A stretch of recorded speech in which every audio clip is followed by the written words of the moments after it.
Hello नमस्कार दोस्तों, स्वागत है आपका अपने YouTube channel education first information 2.0 में। तो साथियों, ये वीडियो आपके लिए महत्वपूर्ण होने वाली है क्योंकि इस वीडियो में आपको कराने वाले हैं, यदि आप सीसीएस यूनिवर्सिटी से एमए प्राइवेट पॉलिटिकल साइंस से कर रहे हो तो आपके लिए यह वीडियो बहुत ही इंपॉर्टेंट हो जाएगी।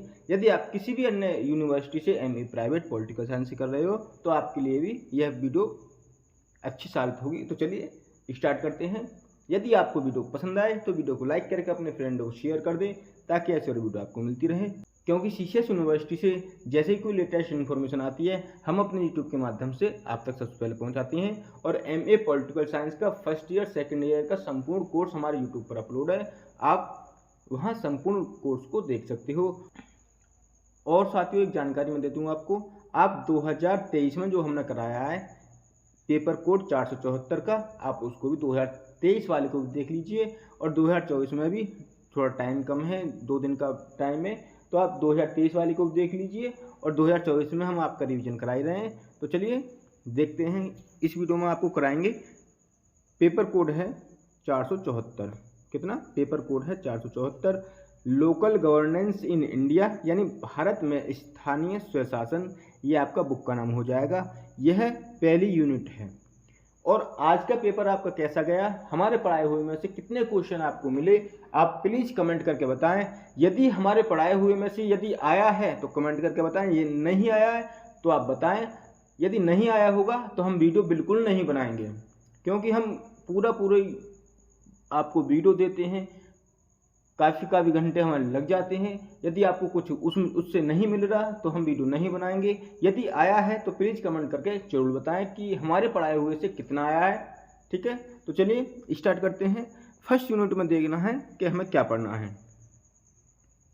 पहली यूनिट, बुक का नाम हो जाएगा भारत में स्थानीय शासन यानी लोकल गवर्नेंस इन इंडिया, ऐतिहासिक आधार, प्राचीन मध्यकालीन आधुनिक, historical roots, ancient medieval and modern. तो चलिए फर्स्ट क्वेश्चन की तरफ चलते हैं। पहला क्वेश्चन है, और क्वेश्चन स्टार्ट करने से पहले प्लीज़ आप कमेंट करके जरूर बताएं कि हमारे पढ़ाए हुए में से जो आज पेपर आप देकर आए हो उसमें कितना आया है। और यदि आपको वीडियो पसंद आए तो वीडियो को लाइक करके एक प्यारा सा कमेंट कर दें। क्वेश्चन 1, वर्तमान पंचायत प्राचीन काल के किस रूप से विकसित हुई? तो वर्तमान पंचायत प्राचीन काल के लघु गणराज्य के रूप से विकसित हुई। किससे? लघु गणराज्य के रूप से विकसित हुई। तो पहले का ऑप्शन ए राइट आंसर हो जाएगा। क्वेश्चन नंबर 2, कौटिल्य की प्रसिद्ध रचना। तो कौटिल्य की प्रसिद्ध रचना अर्थशास्त्र है। तो कौटिल्य की प्रसिद्ध रचना अर्थशास्त्र। क्वेश्चन नंबर 3, कौटिल्य के अनुसार संग्रहण कितने गांवों के समूह को, यानी कितने गांवों के समूह में होता है? तो कौटिल्य के अनुसार संग्रहण 10 गांव के समूह से होता है। कितना? 10 गांव। क्वेश्चन नंबर 4, कौटिल्य ने नगर के लिए किस शब्द का प्रयोग किया? तो कौटिल्य ने नगर के लिए पुर शब्द का प्रयोग किया। तो ऑप्शन ए राइट आंसर हो जाएगा, पुर। क्वेश्चन नंबर 5, कौटिल्य के अनुसार नगर का प्रत्येक 1/4 भाग होता है।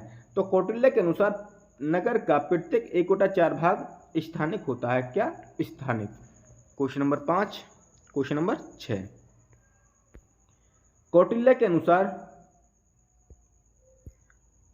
गोप की नियुक्ति कहाँ की जाती है? तो कौटिल्य के अनुसार गोप की नियुक्ति नगर में की जाती है। तो ऑप्शन ए इसका राइट आंसर हो जाएगा, नगर। क्वेश्चन नंबर 7, पंचमंडल किस काल में स्थापित किए गए? तो पंचमंडल गुप्त काल में स्थापित किए गए। तो 7 का ऑप्शन ए राइट आंसर हो जाएगा, गुप्त काल। क्वेश्चन नंबर 8, मुगल काल में गांव का मुखिया होता था। तो मुगल काल में गांव का मुखिया मुकद्दम होता था। कौन? Muqaddam. Option A right answer हो जाएगा। क्वेश्चन नंबर 9, मुगल काल में पटवारी का कार्य था, यानी मुगल काल में पटवारी का कार्य क्या था? तो इसका राइट आंसर हो जाएगा ऑप्शन ए, हिसाब रखना मुगल काल में पटवारी का कार्य था। तो ऑप्शन ए राइट आंसर हो जाएगा क्वेश्चन नंबर 9 का। क्वेश्चन नंबर 10, ब्रिटिश शासनकाल में स्थानिक शासन का आरंभ कब से माना जाता है? तो इसका राइट आंसर हो जाएगा ऑप्शन बी, 1687 से। किससे? 1687 से। क्वेश्चन नंबर 11, मद्रास में नगर निगम की स्थापना किस वर्ष हुई? तो मद्रास में नगर निगम की स्थापना 1687 में हुई। कब? 1687। ऑप्शन ए इसका राइट आंसर हो जाएगा। क्वेश्चन नंबर 12, बम्बई व कलकत्ता में नगर पालिका निकायों की स्थापना कब की गई? तो इसका राइट आंसर हो जाएगा ऑप्शन ए 1726 में की गई। क्वेश्चन नंबर 13, स्थानिक शासन में लॉर्ड मेयो का प्रस्ताव किस वर्ष पारित हुआ? तो इसका राइट आंसर है ऑप्शन ए 1876 में पारित हुआ। 14, लॉर्ड रिपन भारत के वायसराय किस वर्ष बने? तो लॉर्ड रिपन भारत के वायसराय 1880 में बने। ऑप्शन बी राइट आंसर हो जाएगा 1880। क्वेश्चन नंबर 15, स्थानिक शासन का विरोधी था? तो स्थानिक शासन का विरोधी लॉर्ड कर्जन था। ऑप्शन ए राइट आंसर हो जाएगा लॉर्ड कर्जन। क्वेश्चन नंबर 16, राजकीय विकेंद्रीकरण आयोग का गठन कब किया गया? तो राजकीय विकेंद्रीकरण आयोग का गठन 1906 में किया गया। तो 1906 इसका राइट आंसर हो जाएगा ऑप्शन बी।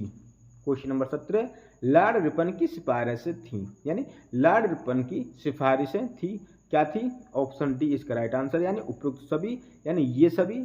ऑप्शन ए स्थानीय निकायों की स्थापना, सरकारी नियंत्रण, बजट तैयार करने की स्वतंत्रता। तो ऑप्शन डी इसका राइट आंसर हो जाएगा, यानी ये सभी। क्वेश्चन नंबर 18, क्वेश्चन नंबर 18, स्थानीय शासन हस्तांतरित विषय कब बना?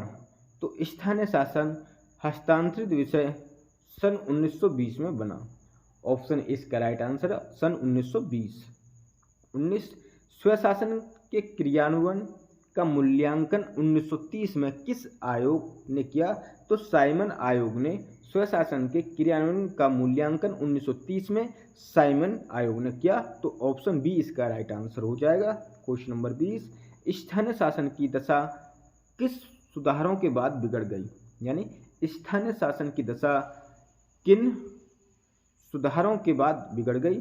तो इसका राइट आंसर हो जाएगा ऑप्शन ए 1919 के सुधार। कितने? 1919 के सुधार। तो ये आपका 20 क्वेश्चन हो गए। यदि आपको वीडियो पसंद आई हो, वीडियो अच्छी लग रही हो, तो प्लीज़ एक अच्छा सा कमेंट छोड़ दें।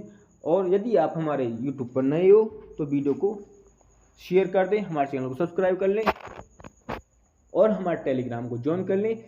इसकी पीडीएफ आपको हमारे टेलीग्राम पर मिल जाएगी। टेलीग्राम का लिंक वीडियो को डिस्क्रिप्शन बॉक्स में दे रखा है, आप वहाँ से डायरेक्टली ज्वाइन कर लोगे और इसकी पीडीएफ को प्राप्त कर लोगे। तो चलिए क्वेश्चन नंबर 21 की तरफ चलते हैं। क्वेश्चन नंबर 21, स्थानीय शासन का अर्थ है कि?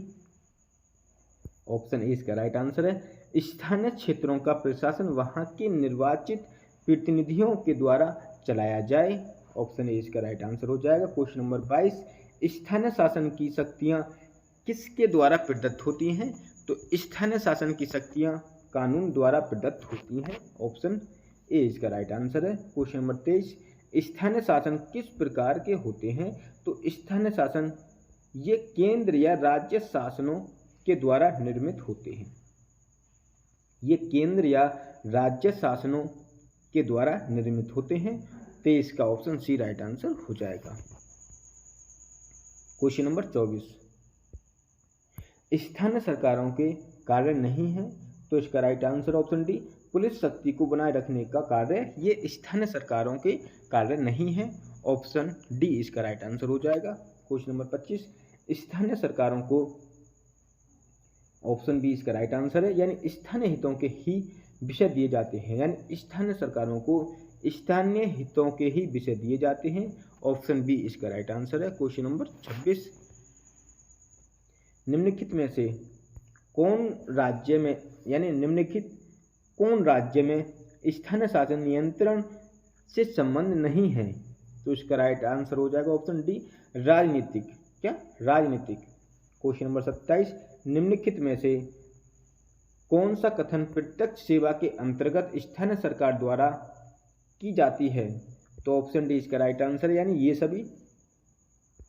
शिक्षण प्रदान करना एवं कस्बे या नगर की योजना द्वारा वातावरण का नियंत्रण, सड़कें बनवाना, यानी सड़कें बनाना, उनकी रक्षा करना और उनकी मरम्मत करना, जलपूर्ति, शक्ति, रोशनी और सार्वजनिक संवहन का प्रबंधन करना। तो ऑप्शन डी ये सभी इसका राइट आंसर हो जाएगा। क्वेश्चन नंबर 28, स्थानीय संस्थाओं के कृत्यों के वर्ग हो सकते हैं, यानी स्थानीय संस्थाओं के कृत्यों के वर्ग हो सकते हैं। तो ऑप्शन डी इसका राइट आंसर हो जाएगा। ए और बी दोनों कौन कौन से? जनता की प्रत्यक्ष सेवाएं, अप्रत्यक्ष कृत्य, संवैधानिक कर्तव्य।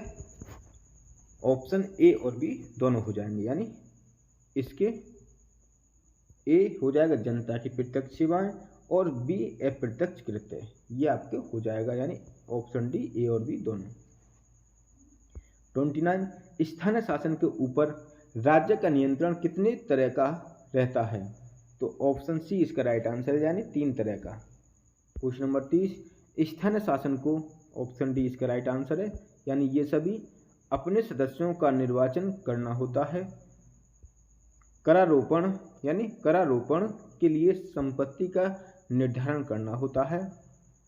सी, स्थानीय कोषों की योजना नियंत्रण और निरीक्षण करना होता है। ऑप्शन डी इसका राइट आंसर हो जाएगा, ये सभी।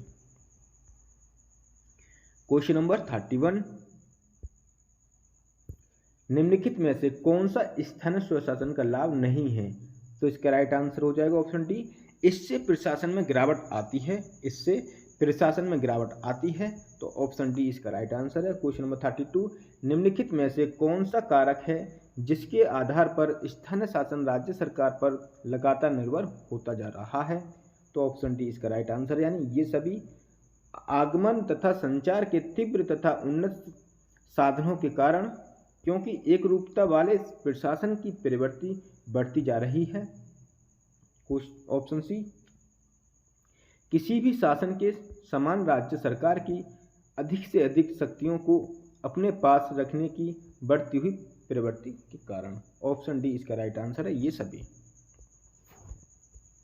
क्वेश्चन नंबर 33, क्या स्थानीय निकाय कर्ज ले सकते हैं? ऑप्शन सी इसका राइट आंसर है, ये कर्ज राज्य सरकार से पूर्व स्वीकृति लेकर ले सकते हैं। ऑप्शन सी इसका राइट आंसर हो जाएगा। 34, स्थानीय संस्थाओं की स्थिति में हाल के वर्षों में क्या परिवर्तन आया है? स्थानीय संस्थाओं की स्थिति में हाल के वर्षों में क्या परिवर्तन आया है? तो ऑप्शन बी इसका राइट आंसर, यानी ये अधिक से अधिक राज्य शासन पर निर्भर हो गए हैं। क्या ये अधिक से अधिक राज्य शासन पर निर्भर हो गए हैं।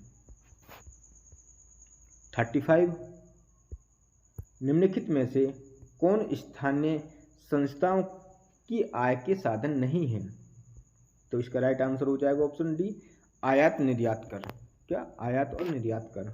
36, वह कौन सा विद्वान है जिसने अपने प्रसिद्ध ग्रंथ में मौर्य साम्राज्य की राजधानी पाटलिपुत्र के नगरपालिका संगठन के बारे में सविस्तार लिखा?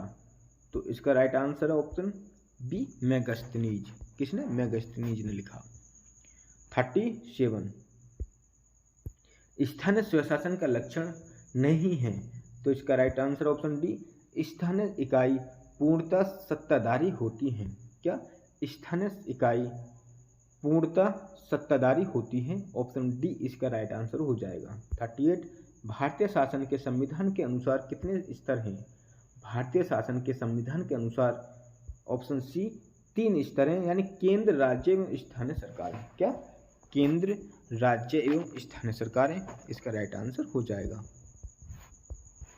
क्वेश्चन नंबर 39, वायु पुराण में प्रादेशिक जन समुदायों के रूप में भारतवर्ष के कितने जनपदों का उल्लेख मिलता है? तो 120 का मिलता है। बी इसका राइट आंसर हो जाएगा, 120। 40, हमारे वैदिक संदर्भों में गांवों की प्रतिनिधि सभा को क्या कहा गया है? तो इसका राइट आंसर हो ऑप्शन ए, लोकतंत्र प्रतिनिधि सभा। क्या? लोकतंत्र प्रतिनिधि सभा कहा गया है। 41, वैदिक काल में भारतीय राज्य व्यवस्था का प्रमुख आधार था। तो इसका राइट आंसर है ऑप्शन सी, ग्राम गणराज्य। क्या? ग्राम गणराज्य इसका राइट आंसर हो जाएगा। 42 की तरफ चलते हैं। 42, अत्यंत प्राचीन काल में ही भारत के गांव प्रशासन की धुरी रहे हैं। यह कथन निम्नलिखित में से किसका है? तो ऑप्शन ए इसका राइट आंसर है। अर्लटेकर का यह कथन है कि अत्यंत प्राचीन काल में ही भारत के गांव प्रशासन की दूरी रहे हैं। यह अर्लटेकर ने कहा। किसने? अर्लटेकर ने। अर्लटेकर इसका राइट आंसर हो जाएगा। 43 भारतीय राष्ट्रीय कांग्रेस ने पंचायतों को पुनः जीवित करने के लिए प्रस्ताव पारित किया। सन 1909 और 10 में क्या? 44 केंद्र में द्वैध शासन किस अधिनियम के अंतर्गत स्थापित किया गया था? तो भारत सरकार अधिनियम 1935 इसका राइट आंसर हो जाएगा। भारत सरकार अधिनियम 1935। क्वेश्चन नंबर 45 भारतीय विधानमंडल प्रथम बार द्विसदनीय बनाया गया। ऑप्शन बी इसका राइट आंसर है। 1919 के भारत सरकार अधिनियम के द्वारा भारतीय विधानमंडल प्रथम बार द्विसदनीय बनाया गया। तो ऑप्शन बी इसका राइट आंसर हो जाएगा। 46 1935 के अधिनियम द्वारा संघ में अवशेष शक्तियां किसको दी गई थी? तो गवर्नर जनरल को दी गई। किसको? गवर्नर जनरल को दी गई। ऑप्शन सी इसका राइट आंसर हो जाएगा। 47 भारत में संघ राज्यों का प्रशासन होता है राष्ट्रपति द्वारा। भारत में संघ राज्यों का प्रशासन होता है राष्ट्रपति द्वारा। 48 भारत में संघात्मक व्यवस्था कब शुरू हुई?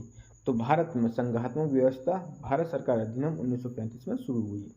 49 किस अधिनियम को मॉन्टेग्यू चेम्सफोर्ड सुधार के नाम से जाना जाता है? तो ऑप्शन बी इसका राइट आंसर है।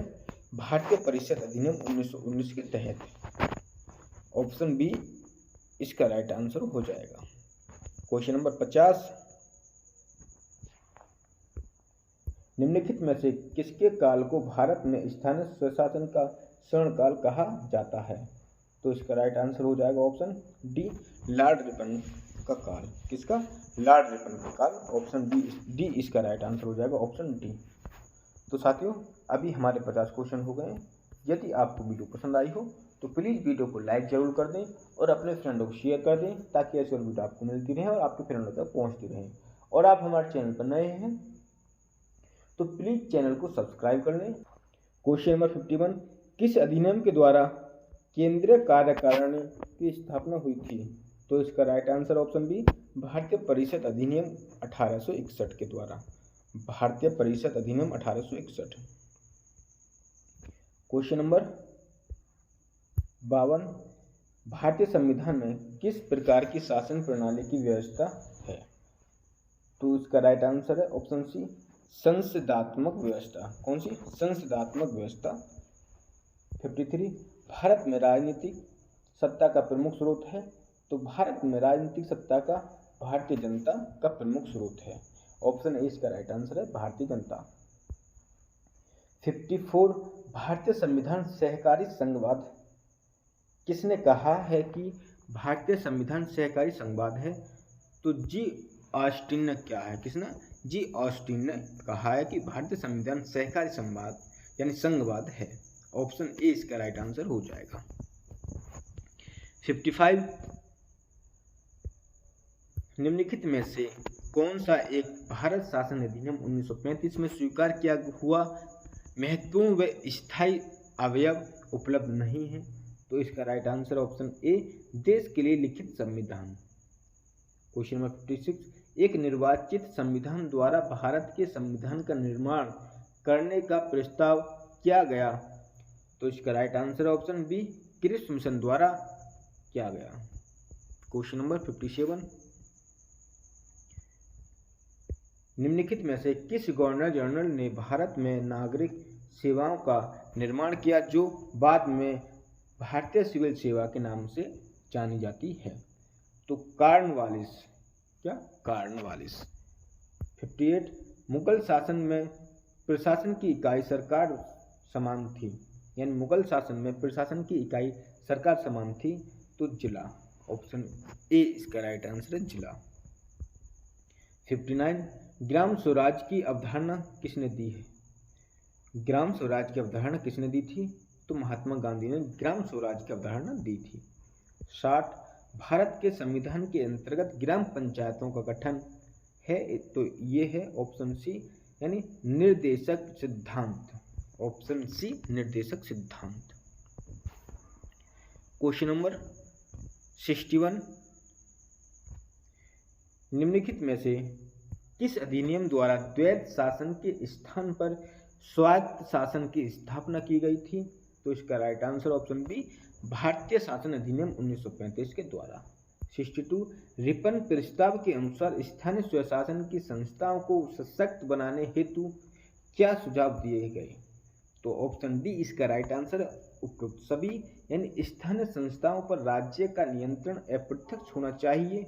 बी, इन संस्थाओं के पास अपना कार्य संपन्न करने के लिए पर्याप्त वित्तीय संसाधन होने चाहिए। सी, स्थानीय शासन के कर्मचारी स्थानीय संस्थाओं के प्रशासनिक नियंत्रण के अधीन होने चाहिए।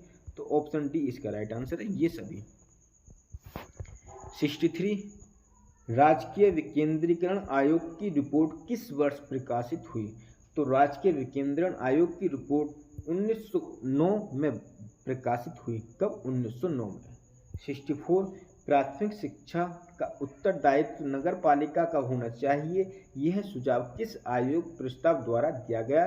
तो यह राजकीय विकेंद्रीकरण आयोग द्वारा प्रस्ताव दिया गया कि प्राथमिक शिक्षा का उत्तरदायित्व नगर पालिका का होना चाहिए। ऑप्शन ए इसका राइट आंसर हो जाएगा। 65, राजकीय सैनिक स्वास्थ्य आयोग ने नगर प्रशासन के संबंध में अपनी रिपोर्ट किस वर्ष प्रस्तुत की? तो इसका राइट आंसर ऑप्शन सी, यानी 1863 में। 66, मेयू प्रस्ताव में स्थानीय स्वशासन के संबंध में मुख्य प्रावधान क्या थे? यानी मेयू प्रस्ताव में स्थानीय स्वशासन के संबंध में मुख्य प्रावधान क्या थे? तो मुख्य प्रावधान थे उपरोक्त सभी, यानी ये सभी, यानी केंद्र से शक्तियां प्रांतों को हस्तांतरित की जाए, भारतीयों को प्रशासन से संबद्ध किया जाए, नगर प्रशासन इन उद्देश्यों को प्राप्त करने के लिए सर्वाधिक उपयुक्त है। तो ऑप्शन डी इसका राइट आंसर है ये सभी। 67, अंग्रेजों द्वारा भारत में स्थानीय स्वशासन की स्थापना का मूल उद्देश्य क्या था? तो इसका ऑप्शन सी राइट आंसर है, ए और बी दोनों, यानी लगाव वसूली के कार्य को सरल बनाना, सत्ता के विकेंद्रीकरण के माध्यम से प्रशासन में मितव्ययिता लाना। तो ऑप्शन सी इसका राइट आंसर हो जाएगा। 68, स्थानीय स्वशासन के संबंध में रिपन प्रस्ताव किस वर्ष लाए गए? तो ऑप्शन बी इसका राइट आंसर है 1882 में। 69, जागीरदारी प्रथा की शुरुआत किस युग में हुई? तो जागीरदारी प्रथा की शुरुआत ऑप्शन सी मुगल काल में हुई। कब? मुगल काल में। क्वेश्चन नंबर 17, मुगल काल में चौधरी के द्वारा क्या कार्य किया जाता था? तो मुकदमों का निपटारा किया जाता था चौधरी के द्वारा मुगल काल में। क्वेश्चन नंबर 71, मुगल काल में जिला के नीचे की प्रशासनिक इकाई क्या थी? परगना। क्या? परगना। जिला के नीचे प्रशासनिक इकाई परगना थी। 72, ब्रिटिश काल में सन 1793 के चार्टर एक्ट के माध्यम से महानगरों में नगर प्रशासन की स्थापना की गई। तो चेन्नई, मुंबई, कोलकाता। चेन्नई, मुंबई, कोलकाता इसका राइट आंसर हो जाएगा। 73, गुप्त काल में कस्बों के प्रशासन हेतु कौन सी प्रशासनिक इकाई कार्यरत थी? तो ऑप्शन ए इसका राइट आंसर है विधि। कौन सी? विधि। 74, आधुनिक मुख्य नगर अधिकारी के समतुल्य गुप्त काल में कौन सा स्थानीय अधिकारी कार्यरत था? तो पहना अधिकारी। कौन? पहना अधिकारी था। क्वेश्चन नंबर 75, निम्नलिखित में से यानी निम्नांकित में से किस युग में स्थानीय स्वशासन की संस्थाएं स्वतंत्र नहीं थी? तो इसका राइट आंसर हो जाएगा मुगल काल। 76, कौटिल्य रचित अर्थशास्त्र में किस युग के स्थानीय स्वशासन का वर्णन है? तो इसका राइट आंसर है मौर्य काल। 77, मौर्यकालीन स्थानीय शासन के कार्मिकों, क्वेश्चन को एक बार देख लो कि मौर्यकालीन स्थानीय शासन के कार्मिकों में निम्नांकित में से कौन सी सम्मिलित नहीं था? तो ग्रामड़ी सम्मिलित नहीं था, ऑप्शन डी ग्रामड़ी। 78 ग्रामिक एवं गोप का मुख्य कार्य क्या था, तो इसका राइट आंसर है ऑप्शन बी स्वास्थ्य एवं सफाई। क्या, स्वास्थ्य एवं सफाई ग्रामिक एवं गोप का कार्य था। 79 प्राचीन भारत में नगर प्रशासन का उल्लेख किस युग में मिलता है, तो गुप्त काल में मिलता है। 79 का ऑप्शन सी गुप्त काल में मिलता है। क्या, भारत में नगर प्रशासन का उल्लेख। क्वेश्चन नंबर 80 और लास्ट क्वेश्चन, मुगल काल में गांव की देखभाल का कार्य किस कार्मिक के द्वारा किया जाता था, तो मुगल काल में मुकद्दम के द्वारा देखभाल का कार्य कार्मिक के द्वारा किया जाता था। किसके, मुकद्दम के। तो ये थे हमारे यूनिट फर्स्ट के 80 क्वेश्चन। यदि आपको वीडियो पसंद आई हो तो वीडियो को लाइक करके अपने फ्रेंड को शेयर जरूर कर दें ताकि ऐसे वीडियो आपको मिलती रहे। नेक्स्ट है हमारा स्थानीय शासन का स्वतंत्रता प्राप्ति के पश्चात उद्भव और विकास। तो इस वीडियो में भी शायद 100+ क्वेश्चन है। इस वीडियो को अभी हम कुछ देर में या हो सकता है मॉर्निंग में अपलोड कर दें। यदि आपको वीडियो पसंद आए तो वीडियो को लाइक करके अपने फ्रेंड को शेयर कर दें। और वो जो मैंने स्टार्टिंग में बोला था कि जो आज आपका एग्जाम हुआ है उसमें हमारे पढ़ाए हुए से कितने क्वेश्चन आए, यदि आए हैं तो प्लस पॉइंट है, हम पढ़ाएंगे। यदि नहीं आए हैं माइनस पॉइंट तो हम नहीं पढ़ाएंगे। ठीक है, ये हमारा हमने फाइनल कर दिया, यदि आए हैं तो पढ़ाएंगे। तो चलिए, और मैं एक आपको टेलीग्राम का लिंक दूंगा, उस पर आपको जो भी जितने पेपर हो गए वो आपको मुझे टेलीग्राम पर भेजनी है या फिर एक व्हाट्सअप नंबर मैं दे दूंगा आपको, उस पर भेजनी है। तो चलिए यहीं तक। यदि आपको वीडियो पसंद आए तो वीडियो को लाइक करके अपने फ्रेंड को शेयर कर दें। तो धन्यवाद साथियों, जय हिंद।